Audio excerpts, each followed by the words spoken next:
반갑습니다. 오늘은 한국의 근현대사 속에 숨은 우리의 헌법 이야기 8번째 시간이고요. 15강과 16강을 진행하도록 하겠습니다. 오늘은 15강, 16강에서는 제5공화국 헌법, 즉 이제 노태우 전두환 대통령이 취임을 하면서 본격적인 이제 제5공화국이 시작이 되고요. 그리고 그 5공화국 헌법 속에서 이제 우리가 어떤 역사가 있었는지 좀 살펴보도록 하겠습니다. 그리고 여기에 맞춰서 현행 헌법인 제9차 개정헌법이 개정되게 된 역사적인 흐름들을 좀 살펴보도록 하겠습니다. 오늘의 목차는 먼저 간단하게 지난 시간의 내용을 정리하고, 그리고 이제 9차 개정헌법, 즉 현행 헌법이 만들어지게 되는 역사. 사실은 이 현행 헌법인 국민들이 대통령을 직접 뽑고 대통령 임기가 5년 단임으로 바뀌고, 그리고 어느 나라보다도 이 모범적인 헌법이 만들어진 우리 헌법이 바로 이 9차 개정헌법이 현행 헌법입니다. 이 헌법의 내용을 역사와 내용, 그리고 이제 마무리를 하면서 한번 살펴보도록 하겠습니다. 5.16 군사 쿠데타를 통해서 이제 탄생이 된 박정희 정권이 이제 삼선 개헌, 유신 개헌 이런 것들을 통해서 영구 집권의 틀을 만들어 놓습니다. 그러면서 이제 7차 개정헌법이었던 유신헌법에서 대통령의 권한이 대폭 강화가 되게 되죠. 그래서 선출은 통일주체 국민회의에서 대통령을 간접 선거의 방식으로 선임을 하고, 그리고 임기는 6년이고 중임과 연임 제한 규정이 폐지가 됩니다. 그래서 이제 박정희 대통령이 영구 집권의 틀을 만들어 놨던 것이 이제 유신헌법이다라고 한 이야기를 했고요. 그래서 대통령에게 국회를 해산할 수 있는 권한, 그리고 국회의원의 3분의 1을 추천할 수 있는 권한도 가지게 되고, 법관을 임명할 수 있는 권한까지 대통령에게 강력한 대통령제 국가가 이제 탄생을 하게 되고요. 그리고 국회의 권한은 반대로 축소가 되게 됩니다. 그래서 국정감사권이 폐지되고 연회기는 150일, 즉 국회가 문을 열 수 있는 날은 1년에 150일밖에 되지 않는다라는 거. 그러면 사실은 굉장히 좋은 직업이 유신헌법 당시에 이제 국회의원이었겠죠. 왜냐하면 1년 365일 중에 출근하는 날이 150일밖에 안 되니까. 그래서 이게 이제 국회의 권한이 축소됐던 거고, 마찬가지로 유신헌법의 특징상 법원의 권한도 대폭 축소가 되게 됩니다. 그래서 대통령이 법관을 임명하게 하고, 그리고 징계 처분으로도 법관을 파면할 수 있는 이 근거들이 마련이 되게 된다라는 거. 그러면서 이와 더불어 국민의 기본권이 대폭 약화가 되게 됩니다. 그래서 구속 적부심사 제도라고 하는 것이 폐지가 되고, 그리고 군인 군무원이 이중 배상을 받을 수 없도록 되고, 그다음에 기본권의 본질적 내용 침해 금지 조항도 삭제가 됩니다. 그리고 기본권을 국가가 제한할 수 있는 사유가 과거에는 질서 유지와 공공복리밖에 없었는데, 거기에 국가안전보장이라고 하는 새로운 기본권의 제한 사유가 추가가 되면서 국민의 기본권이 대폭 축소가 되게 되었다는 거. 그리고 헌법 개정이 이원화되고 국민들이 주권을 행사하는 방법에 대해서 우리 헌법이 이제 규정을 하게 됐다라고 하는 내용을 유신헌법에서 그런 내용들이 나왔었고요. 그리고 이제 마지막으로 박정희 정권의 마지막 헌법 개정이었던 8차 개정헌법은 이제 박정희 대통령이 유신헌법을 통해서 이제 영구 집권의 틀을 마련을 했습니다. 그러면 국민들의 반감도 분명히 있을 거예요. 그래서 국민들에게 나는 비록 유신헌법이라고 하는 틀 안에서 영구 집권의 틀은 만들었지만, 그래도 나는 국민을 사랑하고 대한민국의 발전을 위해 애쓰겠다라고 하는 것을 메시지를 국민들한테 보여줘야 됩니다. 그래서 만들어진 게 이제 8차 개정헌법이었고, 8차 개정헌법에서 전통문화의 개선과 발전이라는 내용이 총강에 들어가게 되고요. 여러 가지 기본권들이 신설됩니다. 행복추구권, 그다음에 연좌죄를 금지하는 거, 사생활의 비밀과 자유의 불가침, 그리고 환경권, 적정임금 조항 등의 각종의 기본권들이 신설이 되게 되고요. 그리고 유신헌법에서 폐지가 됐던 구속적부심사 제도가 8차 개정법에서 부활을 하게 됩니다. 그리고 국회에는 이제 국정조사라고 하는 것이 이제 신설이 되는데, 간혹 여러분들이 아마 이제 국회가 많이 하는 것 중에 하나가 국정감사와 국정조사라고 하는 것을 이제 뉴스를 통해 많이 들어보셨을 텐데, 두 가지는 사실은 성격은 똑같습니다. 근데 이제 어떤 차이가 있냐면 국정감사는 행정부가 어떤 국민에 대해서 일을 하는 어떤 행정부의 전반적인 일에 대해서 국회가 들여다보는 것이 국정감사고요. 국정조사는 어떤 특정한 사건이 발생을 했을 때 국회가 그 사건에 대해서 굉장히 심도 있게 들여다보는 것을 우리가 보통 국정조사라고 합니다. 그래서 10월에서 11월 사이가 되면 국회가 전 부처에 대한 국정감사를 진행을 하는데 그거는 이제 모든 부처를 국회가 들여다보는 거고요. 최근에 뭐 추미애 장관과 윤석열 총장의 대립 속에서 국민의힘이 국정조사를 발동하자라고 하는데 이 국정조사는 특정한 사건만 들여다보는 것이 국정조사입니다. 어찌됐건 이 국정조사권이 신설이 되고 정당에 대해서 국민의 세금이 들어가는 정당 보조금 지급 조항도 이제 만들어지게 되고 대통령은 직접 선거가 아닌 대통령 선거인단에 의한 간접 선출의 방식으로 제8차 개정헌법이 바뀌게 됩니다. 그래서 이제 여기까지가 이제 사실은 박정희 대통령의 집권 말기까지였고요. 이렇게 이제 국가를 운영을 하다가 박정희 대통령이 본인이 가장 아끼고 사랑했던 그 부하였던 김재규 중령부장에 의해서 10월 26일 날 이제 궁정동 안가에서 살해가 되면서 드디어 이제 박정희 정권 그리고 유신헌법이 이제 막을 내리게 됩니다. 그러면서 지난 시간에 본 것처럼 전두환을 비롯한 신군부 세력이 12.12 군사 쿠데타를 통해서 다시 한번 군부 독재가 시작이 되게 되는데 그 내용이 바로 9차 개정헌법의 역사와 밀접한 관련이 있습니다. 이제 그 내용을 한번 살펴볼 텐데요.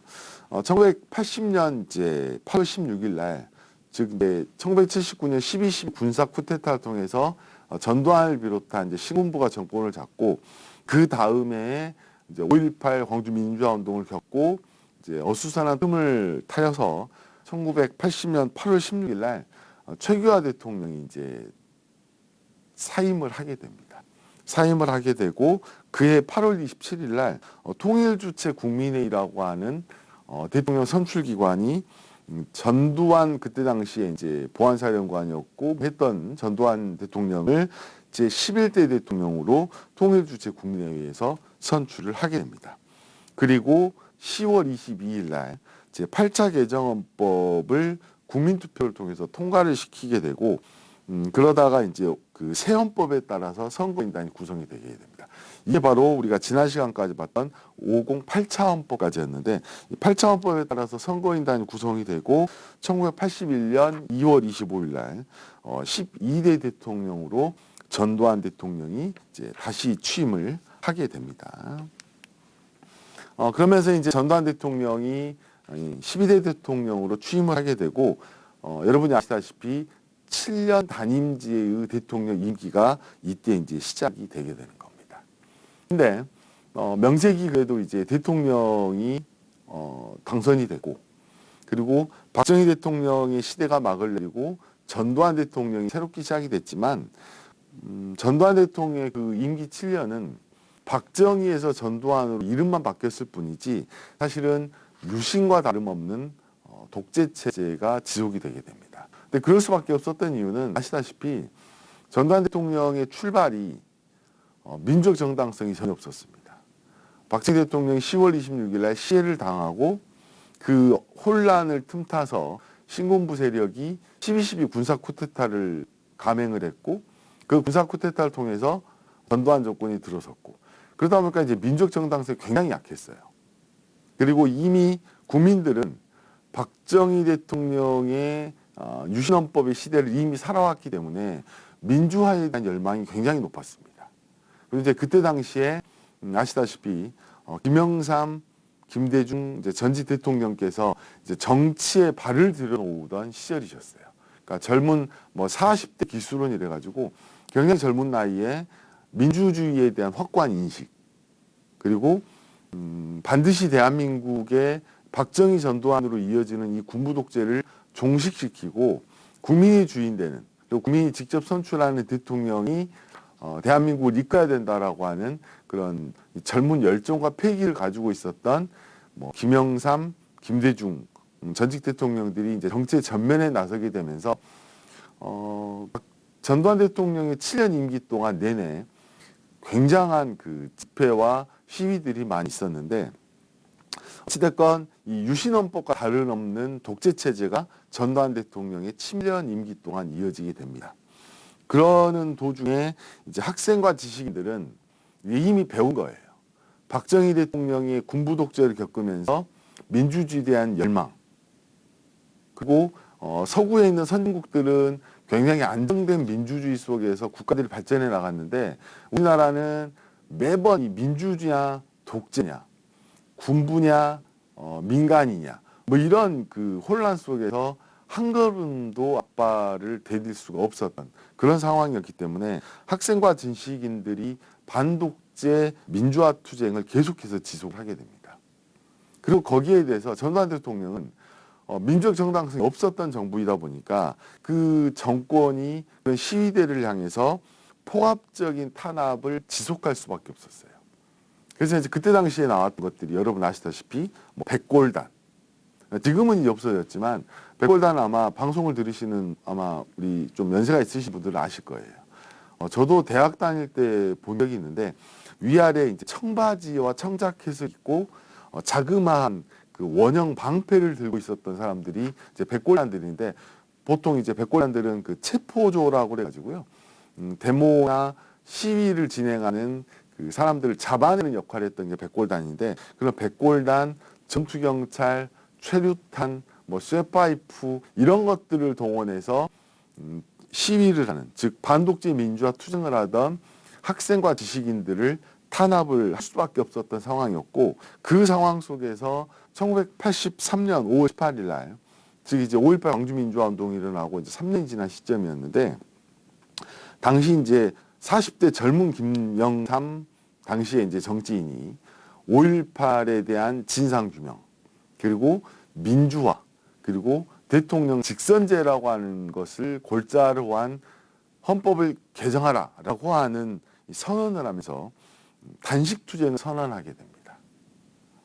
그건 아마 뉴스나 이런 데서 역사라고 하는 프로그램을 보면 그런 장면들이 많이 나오는데 정말 목숨을 건 단식 투쟁이 시작이 되고 이 김영삼 당시에 이제 젊은 정치인의 단식 투쟁 선언은 그때 당시에 뿔뿔이 흩어져서 각계 전투를 벌이고 있었던 민주화 세력을 하나로 집결시키는 교두보를 마련하게 됩니다.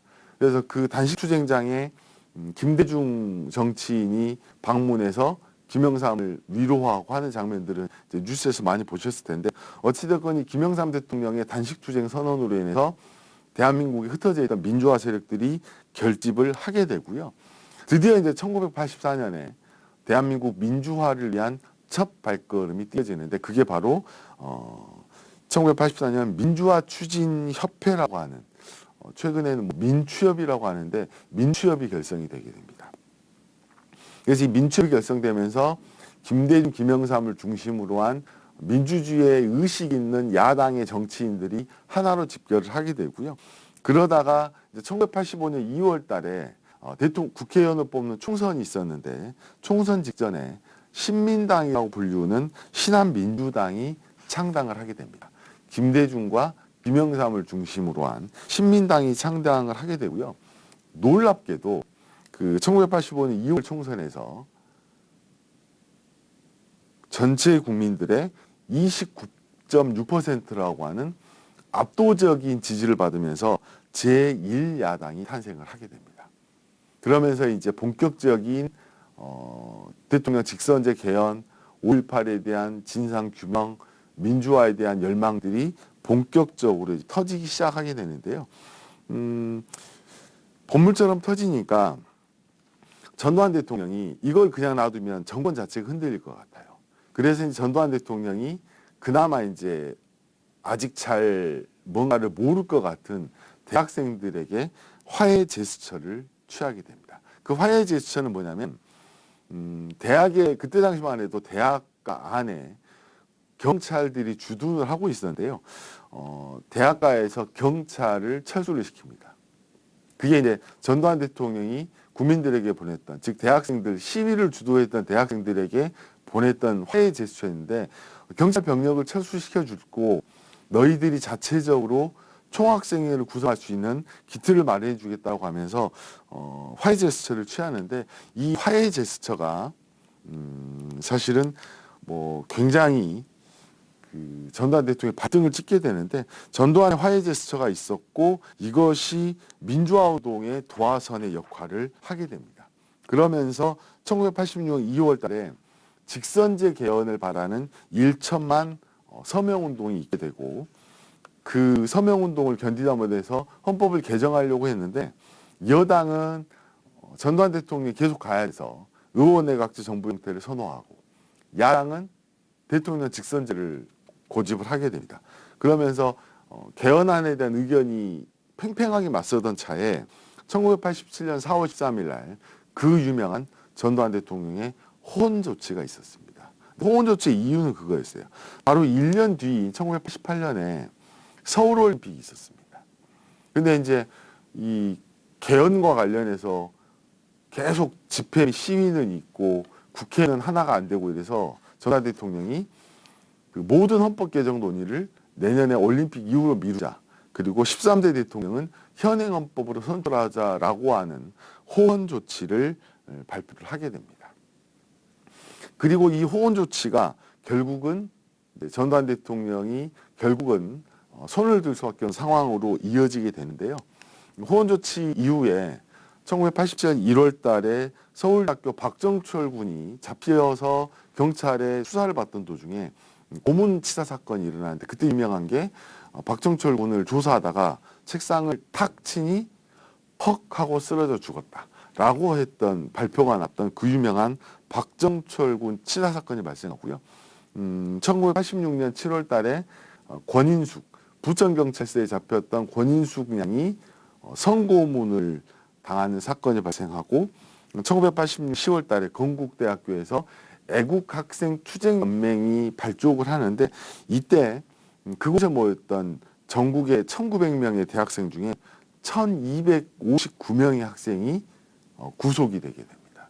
그러면서 이제 극도로 혼란에 빠지고 그 와중에 1987년 6월 9일 날 연세대학교 이한열 학생이 데모 도중에 경찰이 쏜 최루탄에 머리를 맞고 중태에 빠졌다가 사망을 하게 되는 사건이 일어나고 그리고 1980년 6월 10일 날 민정당 대통령 후보 선출 시간에 독재 타도와 호언 철폐 전국 시위가 확산이 되고 넥타이 부대 그다음에 대학생들을 비롯한 전 국민들이 넥타이를 메고 민주화를 요구하는 대국민의 시위가 물결처럼 일어나는 역사의 사건들이 쭉 이루어졌습니다. 그리고 그 이후의 사건들이 본격적인 현행헌법의 개정과 맥을 같이 하는데요. 그 부분은 잠깐 쉬었다 하도록 하겠습니다.